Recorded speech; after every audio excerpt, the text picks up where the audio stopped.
Industrial hemp has been shut out for a long time. Penalized for its crazy cousin, the door of limitless opportunity has been kept shut. Wasn't always like this, though. Hemp production is among the oldest industries in the world and has proven to be something we can rely on in tough times. Reference to any specific product or entity does not constitute an endorsement or recommendation by Knock on Hemp LLC. The views expressed by guests are their own and their appearance on the program does not imply an endorsement of them or any entity they represent. Hello and welcome to the Hemp sTalk podcast. My name is Barton. And my name is Joseph Fordyce, and this podcast is sponsored by Knock on Hemp, an industrial hemp processor licensed in New York State. Knock on Hemp works with farms and businesses to source and process hemp plants into innovative and reliable alternatives to things that we use in our daily lives. KOH produces dependable everyday products, resilient building materials, and sustainable energy solutions with the aim of delivering an affordable and efficient end product to our consumers. So we felt that we needed to kind of explain more to people what it is that hemp can do, the various applications, how hemp can replace alternative materials, and we felt there would be no better place than to start off with a podcast. So for today's hemp application, we're going to go with everyday uses. Let's start off with the root of it all, the hemp seed. Nice. So give us an example of something that can be done in everyday uses with the hemp seed. All right, so, and this is kind of from our own experience, obviously, but we'll kind of break it down, really, the different elements that you can do with a seed, right? So, well, actually, it's a fun little fact. You want to tell them how many seeds are in an actual plant? Oh, well, you can definitely get up to 800 pounds per acre when you're growing. So, it's definitely... Was that like some 20,000 seeds? Oh, in terms of per pound? Yeah. Well, yeah, I guess per pound of bud. Per pound, you're looking at about 27,000 seeds per pound of hemp seed. Right. So you're definitely getting a lot of seeds when you're talking about 800 pounds per acre. And commonly, isn't it, I think it's 50% of the weight of the plant is seeds, right? At times. I mean, it depends on how you cultivate. You know, we have a couple methods that we work with the farmers on.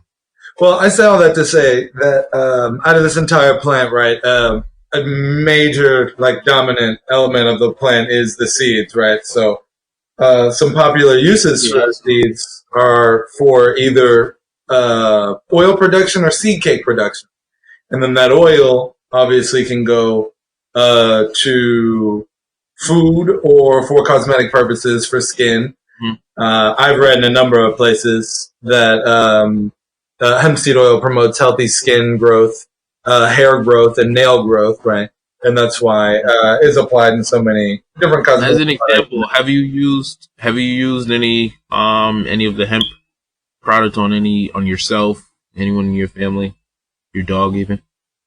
Well, yeah, I used our body balm, the Hempoline. I use that all the time. I use it on my lips. I use it on dry skin areas and things like that. So I can definitely promote that, right? That's definitely promoting healthy hair, skin and nails. Right. We can also talk about hemp seeds for food. Right, not to be too self-promoting. Right? We'll talk about something we don't do. Unfortunately, currently we are not in actual food production, right? But I know that you yourself and lots of other people swear by hemp seeds, and for various uses, even beyond just the oil, right? Which I guess you can use to cook with or put into salad dressings, yeah, like that. You do. Hemp seeds are considered a superfood. Well, mainly because the omega-6, 9 full amino acid profile. It's really great. Hemp seeds are great for packed with protein powder. It's a good additive. Even my sister has made hemp oat bars. So that's something pretty interesting. I mean, so far out of the hemp seeds or like seed cake. So what she used? Yeah, she used the seed cake in a mix for some bars, and she used oats, I think honey and a couple other things to make a nice little mixture, and then put them in the shape of bars, and then heat them up. So there's a couple things that even could be everyday applications. What'd you say? They might have put that recipe online. Yeah, man. Yeah, in our blog, Kara, in the Knock on Hemp blog, you'll definitely see that soon because, she sent me pictures. It looked amazing. I know she's gonna, make some for me to try as well, and then, we'll bring it up for the public to be able to create. You can always buy the protein powder from us.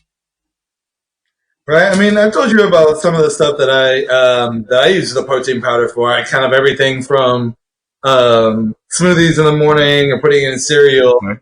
But I even got to the point where I would just put a little tablespoonful in one of those Simply smoothies to go and just take it to work.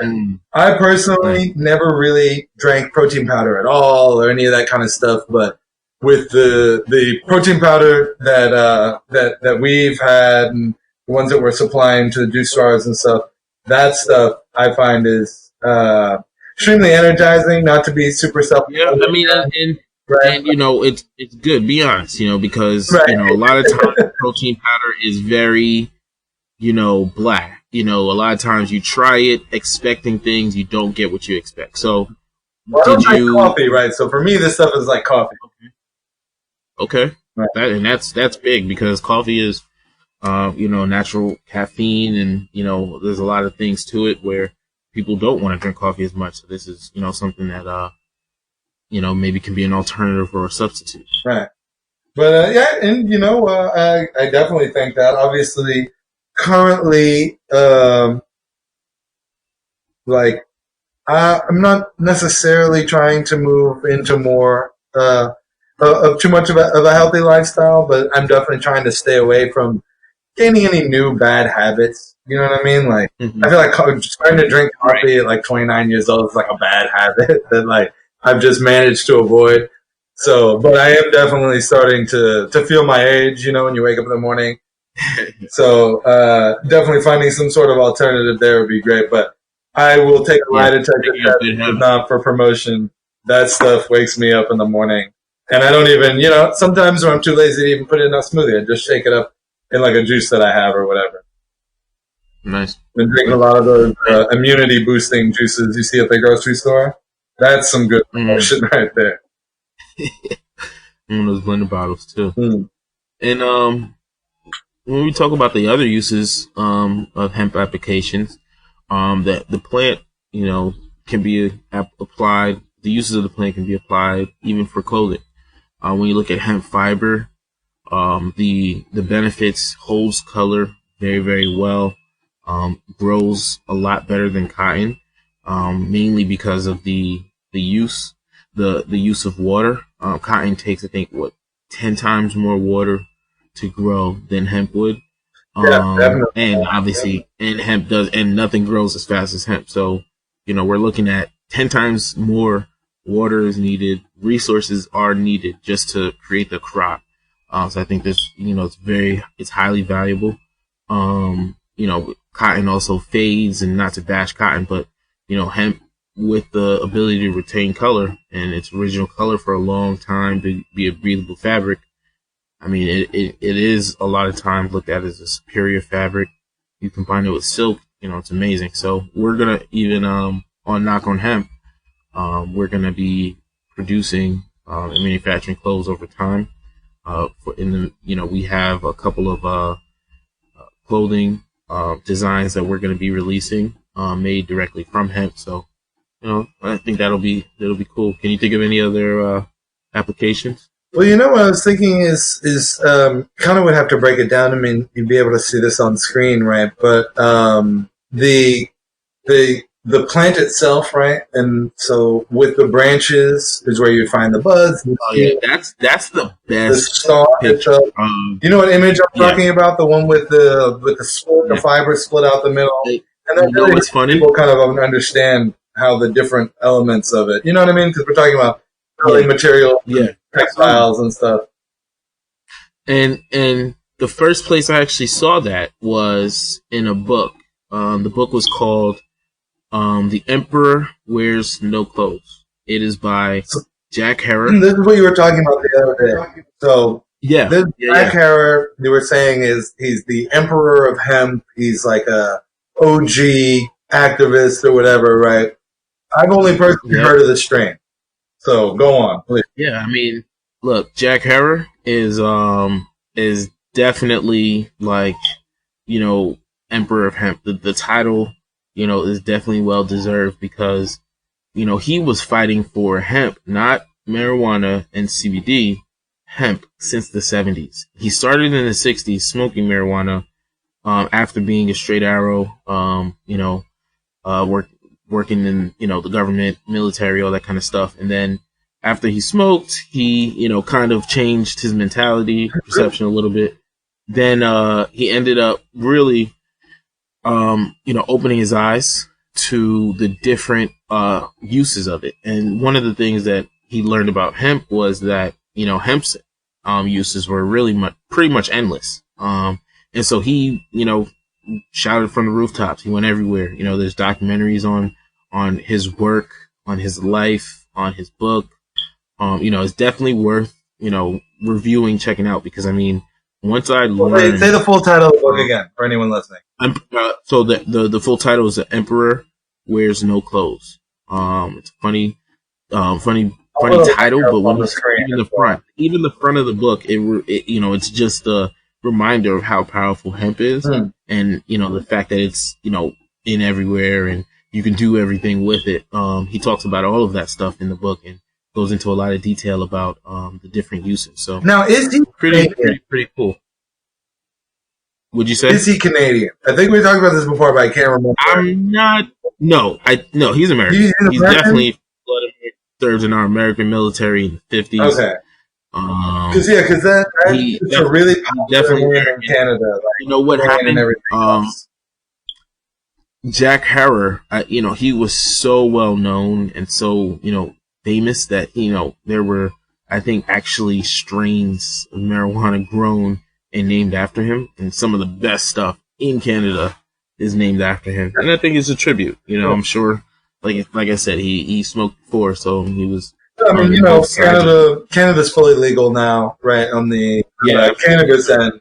So, like, when you, I lived in Montreal for a little while and stuff, and when you go to, like, these cannabis stores where this guy's, like, super legend, but I've never seen his face. You know what I mean? Like, all you see is those. I know, right?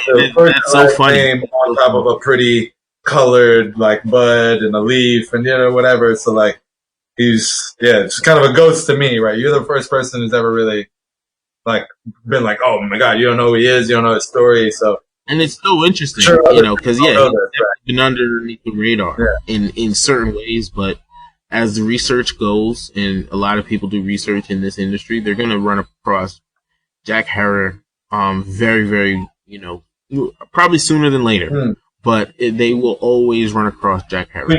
When you're doing hemp. When you're in this industry, when you're doing research in hemp, when you're learning about things, because he definitely, made strides, I would say. And even when it comes to legalization, he was ahead of the game with pushing these kind of things and wanting to see that other places are able to get this, message. Right. Well, I mean, so now I guess that we're on the topic, what can we say? What is the current standing of, like, legalization? I guess let's talk about it in the U.S. and then kind of, I mean, we can take a global cannabis side, the hemp side. In the U.S., December 2018, Farm Act passed legalizing hemp federally across all 50 states.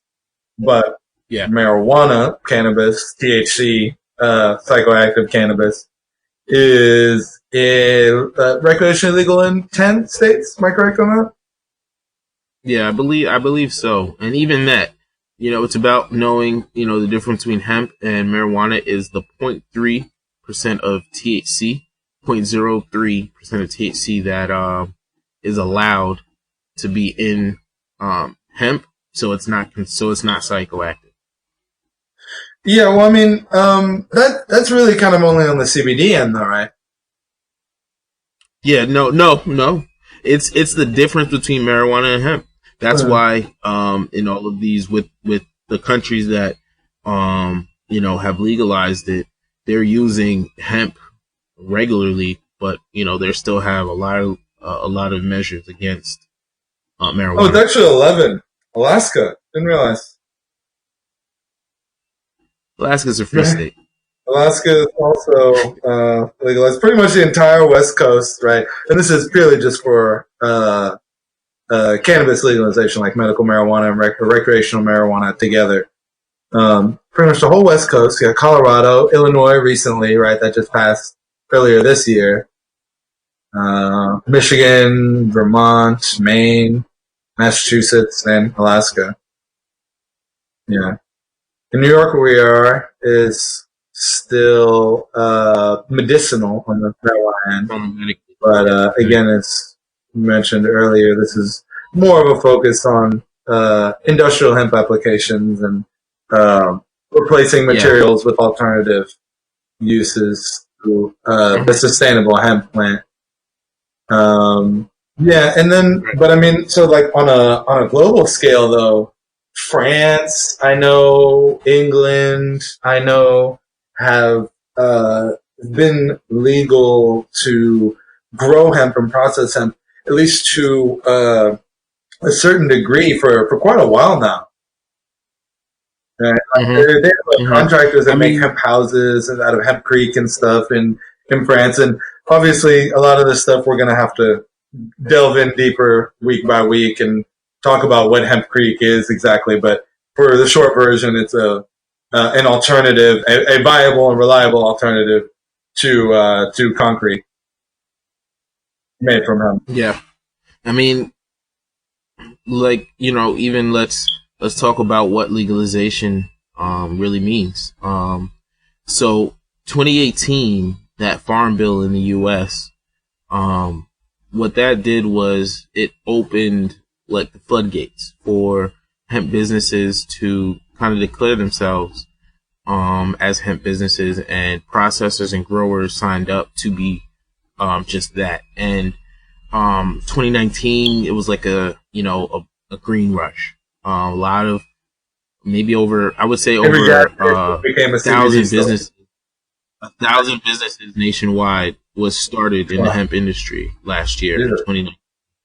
And, that is, nationwide, when you look at different states, even having different legalization levels, it's very, very, I would say, big to have multiple states, having more than 100 companies pop up in a year. It's going to mean, a lot of companies are going to go out, but it just, is a testament to the commercial application of hemp. I mean, just a year after.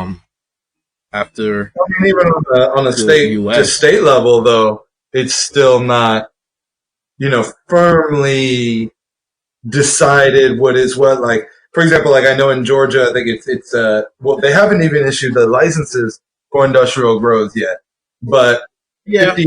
That's true, and so that's crazy. Think about it. All states aren't even open. All states aren't even open. All states aren't even open, and 1,000 businesses are started, at least. But what I'm saying is with that, like, I'm pretty sure even in states like Georgia and stuff, the strength of CBD products still varies, kind of based on those like conservative rulings. Like they can still, even though it's federally legal, they can still kind of limit what it is that can be done and how strong it can be. Yeah, I agree. They're still limiting that. They're not issuing licenses.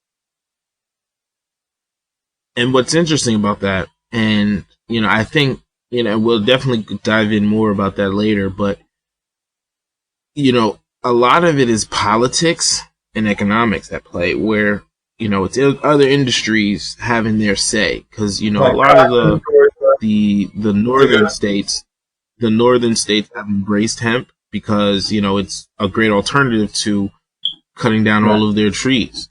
And the southern states haven't as much and have a lot more different levels of rules, even though it would be perfect conditions to grow. Yeah, so it's interesting that you say that, right? Because there's definitely competing industries in a place like Georgia, for example, right? The cotton industry, cotton is king in Georgia, as they say. And what's interesting is, if you think about it, it's kind of like pressure points for these in the nation. Um, Throughout the nation, different states have different things that they focus on. So, that would have, I think, um, some level of correlation to the level of legalization hemp has been able to get in those states. Um, as another example, Texas, where you're at, there's a lot of oil, hemp oil, as well as the hemp plant. Has some alternatives in that industry, and that may not sit well with everyone. So there's a lot of things I think at play with the economics, with the politics that we can definitely learn more about. But regardless, you know, as it moves forward, it's interesting to see in the hemp industry that after a year, a nation like Ghana in West Africa Oh yeah, yeah, followed definitely. followed suit, and it actually, I think about 3 weeks ago now, and now is April 7th, but sometime in March 2020, they fully legalized hemp for fiber and for the CBD medical uses. So that's huge. Right. So, like the article said, Hmm. medical they legalize. Was it cannabis or hemp? What did the Both. So they legalized hemp for medical and for industrial CBD, purposes? and for fiber. So marijuana is marijuana, so that's smoked recreationally. That's not legal. Okay. But hemp for deriving CBD out of it and using the fiber, those are fully permissible. And what's interesting, I've been to Ghana a couple times over the last year.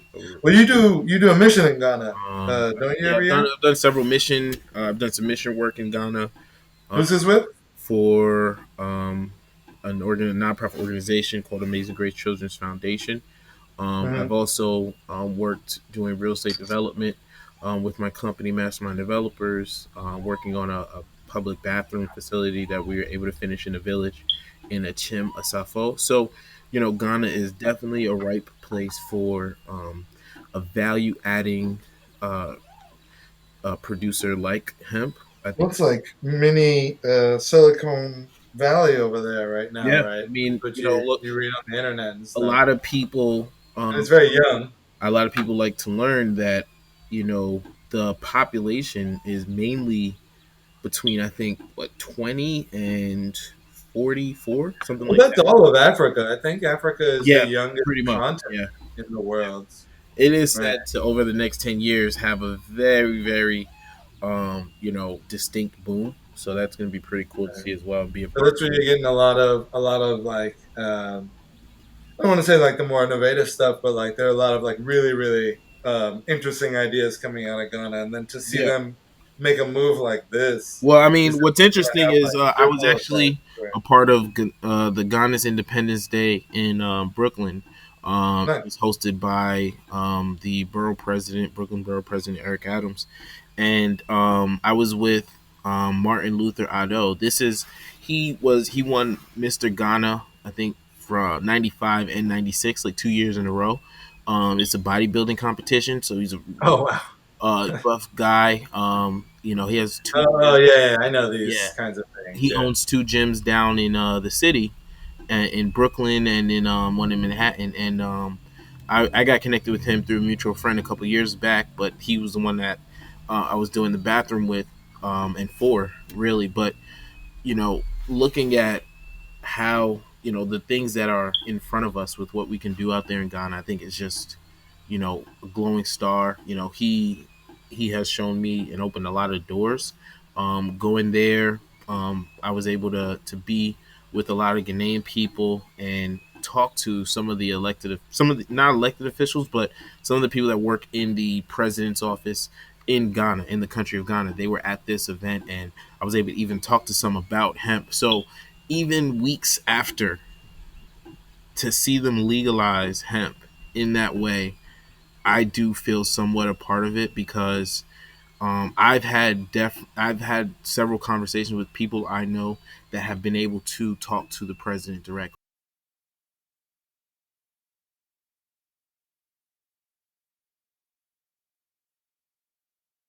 At Knock on Hemp, we partner with businesses to provide an affordable alternative that is as sustainable and reliable as the plant itself.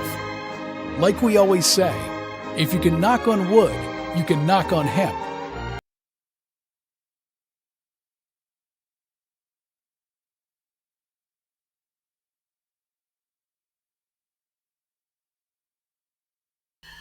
You look at Ghana, and I look at Ghana as like a doorway to Africa, and a lot of people do, not just me. It's really when I was at Elmina Castle, kind of that first slave port that was made out there. It was said that that was where over 40 out of 48 slave ports were in Ghana. So it really was a doorway for so many people, for so many ancestors. So That's interesting. I I mhm. That's interesting. I never really thought about it from that way. I've always kind of seen it as like, especially from on the innovation side, is that things kind of they might like start off in Ghana, and then you see other countries on the continent adopt it afterwards, right? So like Senegal could be next, Ivory Coast after that, you know. I think it flows both ways. It's a full circle. It's definitely a full circle, where what starts in Ghana ends up trickling down to, I would say, everywhere if it's good. And I definitely think Ghana has that role. Well, that's to be seen. There's a lot of growth that can be done there, and a lot of development needs, and like we were saying, a young population, Yeah, right? I So mean, it's an I think it's the interesting perfect landscape place for that. to break out some of the new things that we're going to do with hemp. Um, but the connections with Ghana, bringing in even South American countries like. Yeah. So I guess that's the time that we have for today. We're going to try and bring this on a bi-weekly basis. Again, this is the Hemp Stock podcast, and you can follow us in the Hemp Stock Facebook group or Knock on Hemp at Knock on Hemp on everything, including Reddit and Medium and YouTube and everything else. Oh So yeah. go follow and visit the website at knockonhemp.org. Thanks for tuning in. This has been a great first experience, and we plan to, enlighten and inspire and educate. That's the goal of the podcast, and we'll even have special guests along the way that can speak to some of the things they're doing in the industry, so that we can also guys you know yeah. So we're excited to be providing this information. We hope it's been educational, and you can always leave comments and send us a note if you would like on any of the social mediums. Thanks for tuning in, and remember, if you can knock on wood, you can knock on hemp.